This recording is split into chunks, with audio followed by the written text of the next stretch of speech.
that red light over there. We are Twitch streaming. They've thrown to us from the central stage over there. My name is Matt Allen. This is Ellie Knapp. This is day 3 of E3 2017. And once again, we are super excited to show you Shadow of War. It's an epic third-person action RPG set in the time between The Hobbit and The Fellowship of the Ring. But more importantly, it's the sequel to Shadow of Mordor. And why that's important to us is that we were able to greatly expand the Nemesis system. And the Nemesis system is the thing that made Shadow of Mordor such the hit that it was. Welcome. And what it is that every single orc you interact with can change. And they change based on your interactions. So every time you play through, every time you do more interactions with an orc, every time they interact with each other, your playthrough diverges from everyone else's playthrough, and they're always different. And that was a big thing for us, and it was so big that we decided to double down on it in a number of ways. We've added a ton of new ways to interact with these orcs, a ton of new relationship types that you can have. And one of the big ones is your actions now affect the environment and what you can do within the environment. So let's jump into the beating heart. I just do that for Twitch at this point because it's a meme. The beating heart of the Nemesis system, the army screen. Our goal today is to take down that dude at the top. That's Mug the Noble. And he's got a sweet pork pie hat because why wouldn't you in Mordor? Like, you spend time making a hat. Why would you make a hat? I don't know. So Mug the Noble, he's also spent, not only is he making hats, but he's also spent a bunch of time fortifying his fortress, finding a bunch of war chiefs that'll help him defend it, and all of the bodyguards they brought with them. We're going to have to go through each of these war chiefs to get to Mug. And what's interesting is that in the original game, these war chiefs were the bosses. And we have to deal with 3 of them now in 22 minutes. Luckily, we've also upgraded our powers. So at the bottom, you see a bunch of guys with blue skulls on their head. That's our army. We've spent a bunch of time in the open world identifying cool dudes with eyepieces and other awesome things that'll help us take on Mug and many other horrible, horrible overlords. That guy's awesome too. These are all new. Every time we do this, like, there are aspects of them that we see, but the way they're added together, who they are, their strengths, their weaknesses, every time we see it, it's upgraded and new, so it's pretty cool. We're going to use these guys to try to take on this fortress, and they're going to fight alongside us. So shall we go to the fort assault? Excellent. So this is the siege upgrade screen. And this is the screen you get every time you start a fortress assault. On the left-hand side, we see our army and all the assault leaders we've slotted in who are part of our army. Each of these guys is going to be able to bring something cool, but really first we've got to figure out what Mug the Noble is doing on his side. Both he and his war chiefs have upgraded the fortress. Mug's brought his stone walls, which are stronger than wooden walls, don't break, don't catch on fire, or break a little, it's a little harder to make them break, and they don't catch on fire. Iron gates, however, there's no way we're getting through those. These are the ultimate material to make your fortress out of, and so from a gate standpoint, we're going to have to go around. The next war chief is bringing in defenders, so this army, when we get in here, is going to be full of a bunch of those shield guys from the original game that were super hard to deal with, especially head-on. And lastly, fiery siege beasts. These are the artillery. At every single gate we have to go through, there's going to be a couple of these guys on either side we're going to have to take down. Luckily, each of our war chiefs can also bring something in. In this case, Ellie's chosen to bring in a wild drake, who we can bend to our will if we deal enough damage to. Our artillery is going to be poisonous, so that'll help launch poison into the first couple victory points. We're bringing in a number of savages to try to counter their defenders. Those are the the spear throwing guys. And lastly, mounted cavalry. If we can't break their walls, we can go up and over them on these super acrobatic Caragors. Alright, so we've seen what we can do on our side. We know what we're up against. Let's watch Ellie take down a fort.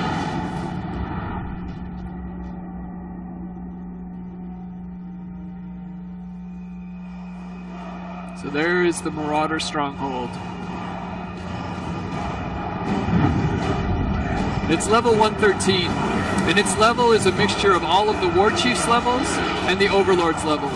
Your troops also have a level based on you and your war chiefs. It's an excited Olog in the background there. You look proud of yourself. I suppose taking Garscore got to your head. No worries. We'll lock their head right off and set you straight. Despite what others say, we know how to enjoy a good battle here. And I guarantee you, this will be a good battle. Well, good for us. Boys are ready to storm the walls, boss. Anybody can steal a chest of gold or a crate of weapons. Let's show this lot how you take a whole bloody fort. Let's show them indeed. So fortress assaults are the most chaotic aspect of our game. We have a really high troop count, and each of those troops are going to try to get in at least to the first victory point. Ellie can approach this however she wants, and right now there are fireballs of flying. That's awesome. Our siege beasts are dropping poison up there, and we'll soon be shooting poison to that first victory point. That was a cannonball. That was great. Don't let him grab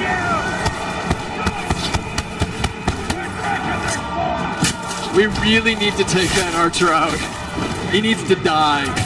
Alright, so here's the first victory point. We've already got some troops in there, so that's great. You think you're just getting started, but really, you're about to be finished. So in order to take these victory points, we have to get a number of our troops on them and push as many of their troops off as possible. But their war chiefs and captains and the war chief's bodyguards are going to try to stop us.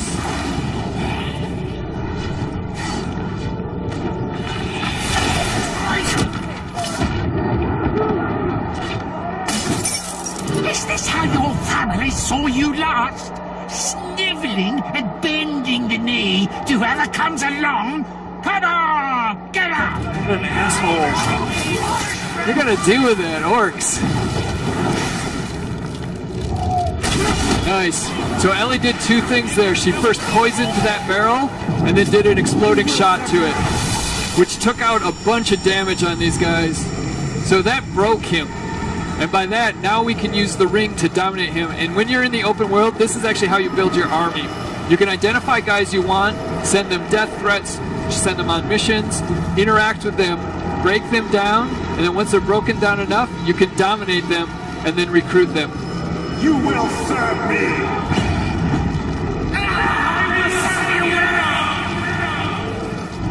So because it's early on, he's going to stay and fight with his anvil. And by taking the war chief at this point, it means that we were able to take the point a lot faster. There's the Drake we brought in. Not necessarily caring who it does damage to. There you go, run. Yeah. So, oh, he's got, that's awesome. He's got an Olog. So, Drakes are hungry things. At some point, he'll drop that poor Olog. Or not. We can ride around with an Olog. Let's do it. That's awesome.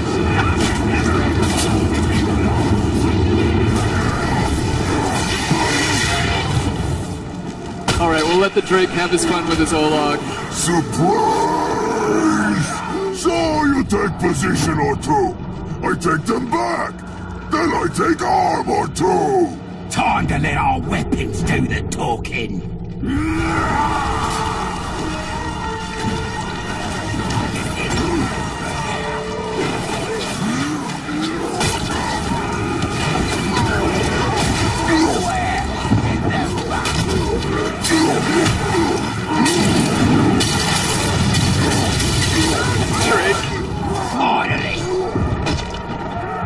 That berserkers.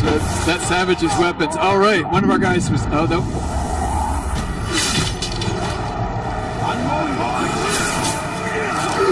Wow, we have so many more captains and war chiefs on this victory point.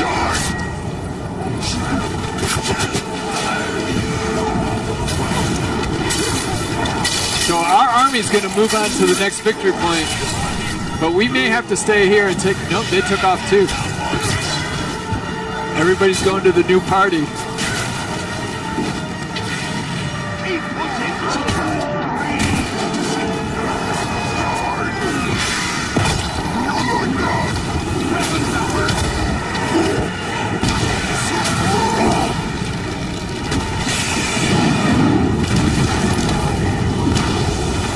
It's chaotic enough without a Drake. I have seen your coming, and your failure, and your fall. The guy climbing in the This back. refuge shall not be yours. Enough! Kill the little talk. Little strategic retreat. I'm not staying around for this. Another day. Such big talk and then straight to retreat. Next time, I'll be victorious. It's because of all of our war chiefs on here. These guys know that they're doomed.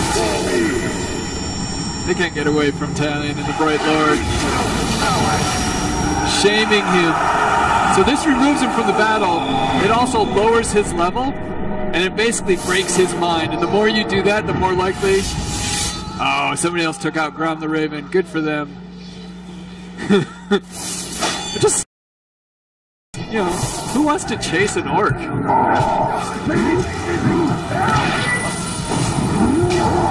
You're getting greedy with the gear there.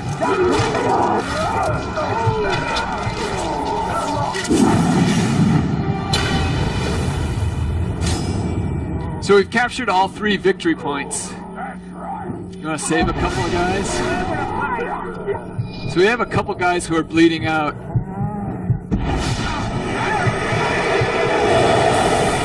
Where's he? There he is.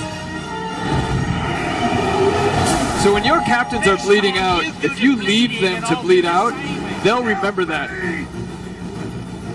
And they're more likely to betray you later on. So one of the other things we've done here in Shadow War that we're actually pretty excited about, hey, we're going to get a little Goth Talion action, is we've added a gear and upgrade system. So every single captain, war chief, or overlord who dies will drop a piece of loot. And that loot depends on the level of it. The level of that loot depends on the captain's level and their interaction with you. So in this case, Grom the Raven drops some Gondorian armor, and its health is a little bit less, but because it's epic or higher, we actually have an unlock challenge that will actually make it a little bit more powerful. So this is one way to allow you to sort of min-max how you play stuff, but it's also another way to customize how Talion works. And there's a number of different things that we can actually upgrade. So runes allow us to upgrade our focus. Your cloak allows you to upgrade some stealth. You can upgrade both your sword and your dagger, and you can also upgrade your bow. So there's a whole line of stuff that you can sort of play with and determine what suits your playstyle the best. Dizzy! Let's get this guy from bleeding out. I owe you one, boss! He owes us one. I'm on your side. We may take advantage of that later. So with the Overlord layer open, we can now go and confront him. What's interesting about the Overlord is that he's risen up through the ranks of the Nemesis system, and that has really forged who he is. His strengths, his weaknesses, his traits, his tribe, all of that stuff is based on our interaction with him, and because our interaction is different in every playthrough, each of these is going to be different in every playthrough.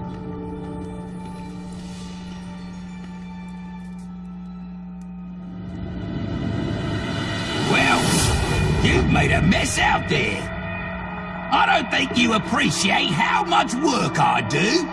Putting together fort defenses, getting my boys trained up. It's stressful being overlord. Don't fret. After today, your worries will be over. I feel like he put a lot of work into that hat and those leggings. My goodness, that dude is stylish. Well, he is a marauder. That's sort of their MO, right?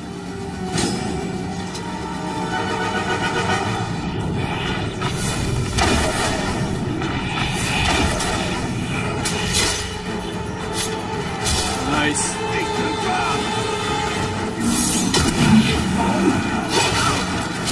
So that was the heavy attack. That's new in Shadowborn.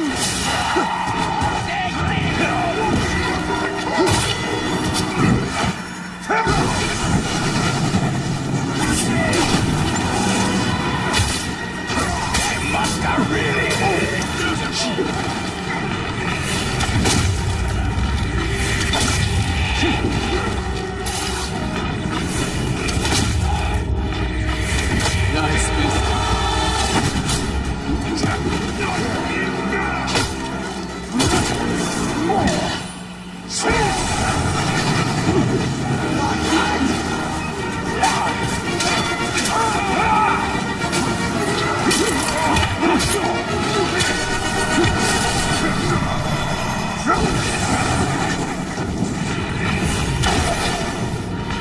So, one of the ways that Ellie's been able to damage a lot of these guys is by upping her wrath meter, which allows her to do a lot of those Elven Rage moves.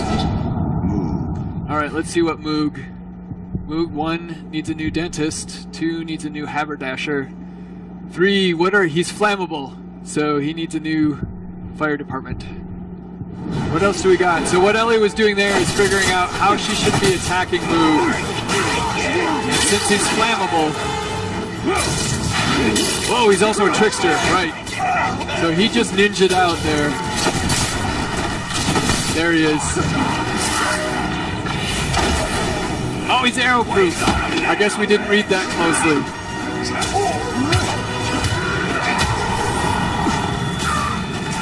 There we go.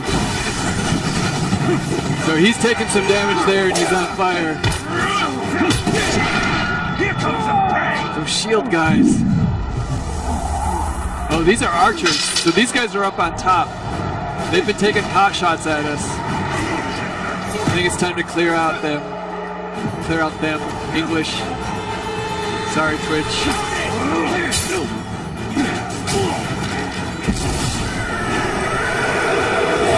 Nice. So now, with the new ring, when we dominate them, not only are they on our side, but we gain a little bit of health every time we dominate an orc.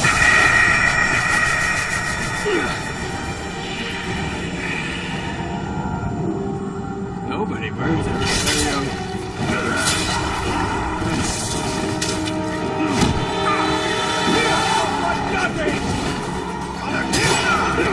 Tricksters are super wily. Yeah, fighting these guys. You definitely want to pin him as much as possible. He's a bolt breaker, my goodness. But he's arrow proof, so we can't pin him.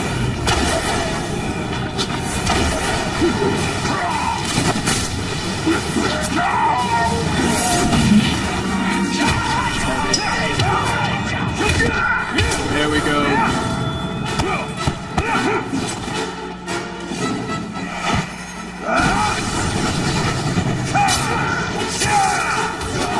Take it.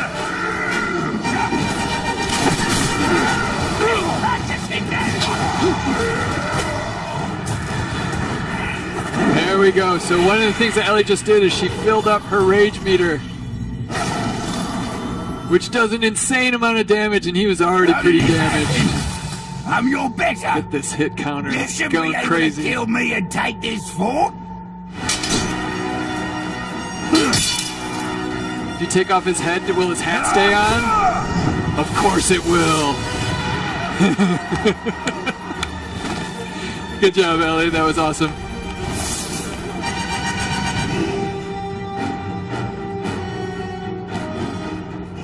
Nice. Is it still on? Yup.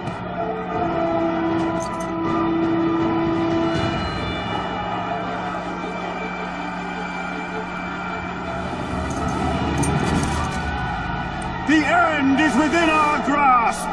We have shown the Dark Lord our strength! We have taught him the folly of challenging us! Now he knows that the Bright Lord and his army will not be stopped! Mordor will soon be ours! So by defeating the Overlord, we've taken over his fortress. But more importantly, We have taken this region of Mordor from Sauron. So we've taken the region of Nirn from Sauron. It's now blue on the Mordor map. We've gained some XP, we've gained some Mirian, and our guys collected all the loot we forgot to get. But now we have to defend this region from Sauron's forces. So he's going to want to take it back. And he's going to do that in the same way that we just took it from him, by sending a fort assault against us. What we want to do is we want to pick one of our war chiefs to be the new overlord. And this is where it gets cool, because each of these war chiefs determines what happens in this region. Their tribe, their traits, their strengths, all of that opens up different types of gameplay, new missions, new loot, new beasts, just all types of different things within the region. And so by determining which one of them is going to be the overlord, we will actually affect the gameplay within this region. So we're going to do a mystic, Balg of the Eye. Nice. Wow, that dude is messed up. So Balg is our new overlord.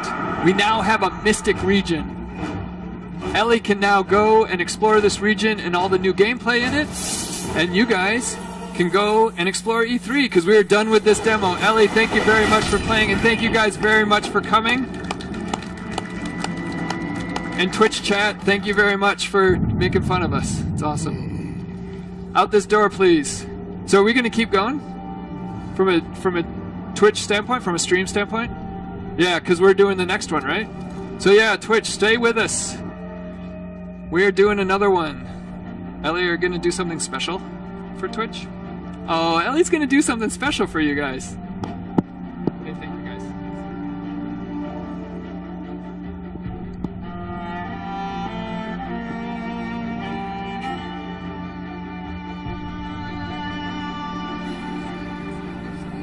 Oh my God, thank you very much.